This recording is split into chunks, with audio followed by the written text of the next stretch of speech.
Hello friends, welcome to my YouTube channel Jai Shri class. तो दोस्तों यहाँ पर देख सकते हैं Bihar board class 10th subject history chapter 4 Bharat में राष्ट्रवाद सब्जेक्टिव आंसर अति लघु लघु और द्विउत्तरीय प्रश्न का काफी आसान भाषा में लेकर आ चुका हूं आपके लिए। दोस्तों ये चैप्टर इतना इंपॉर्टेंट है कि इतिहास का आधा क्वेश्चन इसी चैप्टर से पूछा जाता है। तो आप ये याद कर लेंगे तो आपको एग्जाम में काफी मदद मिलेगी लिखने के लिए। चलिए वीडियो को स्टार्ट करते हैं।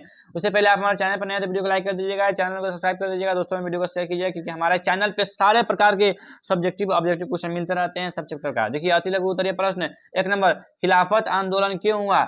ऐसा देखिए, खिलाफत आंदोलन 1919 में तुर्की के खलीफा की शक्ति और इस्लामी पवित्र स्थलों की रक्षा के लिए भारतीय मुसलमानों द्वारा शुरू किया गया।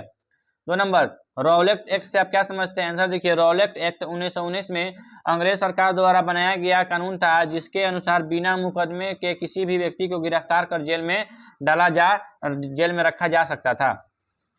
3 नंबर, दांडी यात्रा का क्या उद्देश्य था? आंसर देखिए, दांडी यात्रा का उद्देश्य अंग्रेजों के नमक कानून का विरोध करना और सविनय अवज्ञा आंदोलन शुरू करना था। अब देखेंगे 4-5 नंबर क्वेश्चन काफी आसान भाषा में। देखिए 4 नंबर क्वेश्चन हमारा क्या बोल रहा है। 4 नंबर देखिए कि गांधी इरविन पैक्ट अथवा दिल्ली समझौता क्या था? आंसर देखिए, 1931 में महात्मा गांधी और वायसराय इरविन के बीच हुआ समझौता गांधी इरविन पैक्ट कहलाता है। 5 नंबर, चंपारण सत्याग्रह का संक्षिप्त विवरण दे। आंसर देखिए, 1917 में गांधी जी ने बिहार के चंपारण में किसानों के शोषण के खिलाफ सत्याग्रह आंदोलन चलाया। 6 नंबर, मेरठ षड्यंत्र से आप क्या समझते हैं? आंसर देखिए, 1929 में ब्रिटिश सरकार ने मजदूर नेताओं पर क्रांति फैलाने का आरोप लगाकर मेरठ षड्यंत्र केस चलाया। 7 नंबर, जतरा भगत के बारे में आप क्या जानते हैं? आंसर देखिए, जतरा भगत उराव जनजाति के नेता थे, जिन्होंने ताना भगत आंदोलन चलाकर अंग्रेजी शासन का विरोध किया।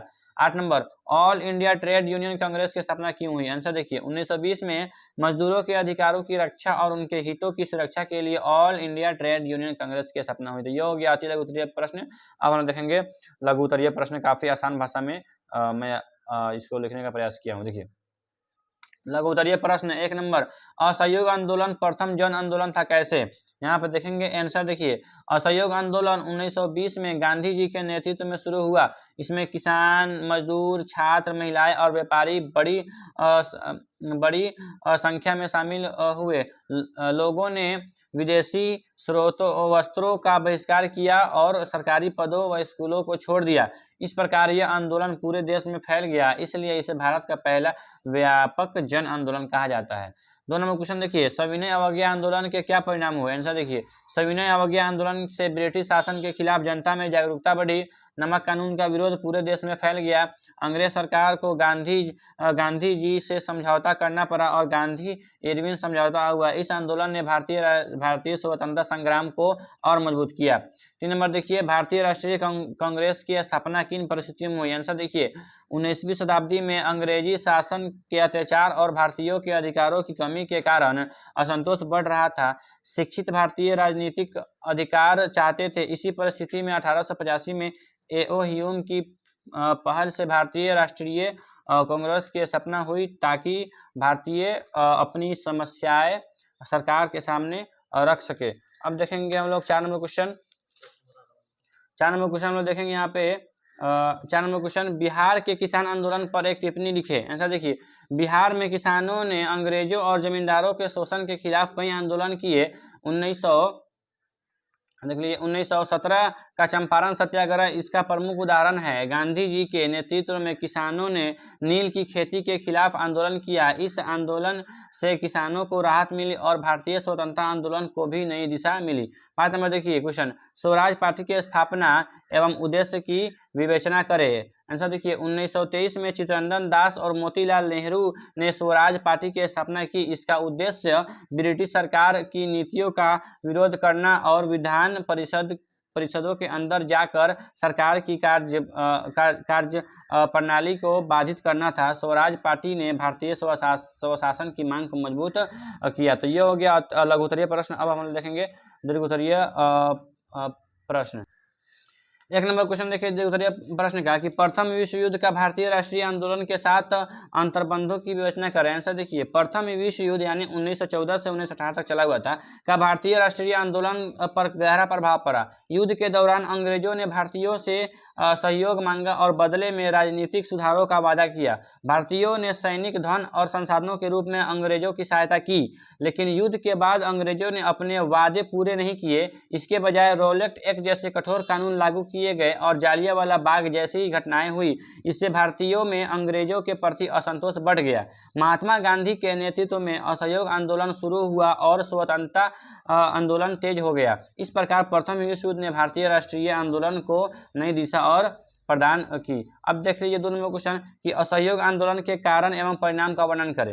आंसर देखिए, असहयोग आंदोलन के मुख्य कारण रॉलेट एक्ट, जालियांवाला बाग हत्याकांड और खिलाफत आंदोलन थे। अंग्रेजों की दमनकारी नीतियों से भारतीयों में असंतोष फैल गया। 1920 में महात्मा गांधी ने असहयोग आंदोलन शुरू किया। लोगों ने सरकारी स्कूल, अदालतें और विदेशी वस्त्रों का बहिष्कार किया। इस आंदोलन के परिणाम स्वरूप राष्ट्रीय जागरूकता बढ़ी और स्वतंत्रता आंदोलन मजबूत हुआ। हालांकि चौरी चौरा घटना के बाद 1922 में गांधी जी ने यह आंदोलन वापस लिया।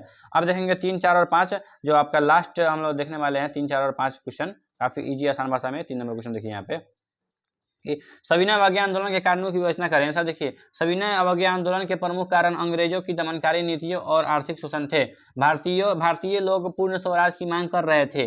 अंग्रेज सरकार ने नमक पर कर लगा रखा था, जिससे गरीब लोग भी प्रभावित होते थे। 1930 में गांधी जी ने दांडी यात्रा करके नमक कानून का उल्लंघन किया और सविनय अवज्ञा आंदोलन शुरू किया। यह आंदोलन पूरे देश में फैल गया और स्वतंत्रता आंदोलन को नई ऊर्जा मिली। 4 नंबर क्वेश्चन देखिए, भारत में मजदूर आंदोलन के विकास का वर्णन करें। आंसर देखिए, औद्योगिक विकास के साथ भारत में मजदूर वर्ग का विस्तार हुआ।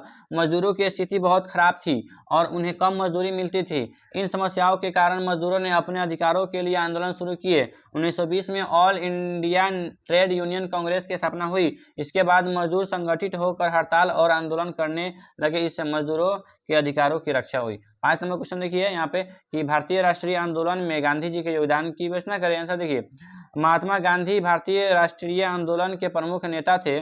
उन्होंने सत्य और अहिंसा के आधार पर आंदोलन चलाया। उन्होंने चंपारण सत्याग्रह, असहयोग आंदोलन, सविनय अवज्ञा आंदोलन और भारत छोड़ो आंदोलन का नेतृत्व किया।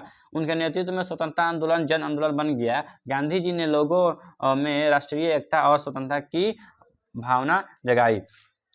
देखिए 6 नंबर क्वेश्चन जो इस चैप्टर का लास्ट क्वेश्चन है, यहाँ पे हम लोग देख लेते हैं 6 नंबर क्वेश्चन क्या बोल रहा है। देखिए 6 नंबर कि भारतीय राष्ट्रीय आंदोलन में वामपंथियों की भूमिका को रेखांकित करें। आंसर देखिए, भारतीय राष्ट्रीय आंदोलन में वामपंथियों ने महत्वपूर्ण भूमिका निभाई। उन्होंने मजदूरों और किसानों को संगठित किया और उनके अधिकारों के लिए संघर्ष किया। कम्युनिस्ट और समाजवादी नेताओं ने अंग्रेजी शासन के खिलाफ आंदोलन को मजबूत किया। उन्होंने सामाजिक और आर्थिक समानता की मांग उठाई। इससे स्वतंत्रता आंदोलन को नई दिशा और शक्ति मिली। यह हो गया आपका उत्तरीय क्वेश्चन आंसर। आप उम्मीद करता हूँ वीडियो अच्छी लगी। वीडियो को लाइक कीजिए, चैनल को सब्सक्राइब कीजिए। चलिए मिलते हैं।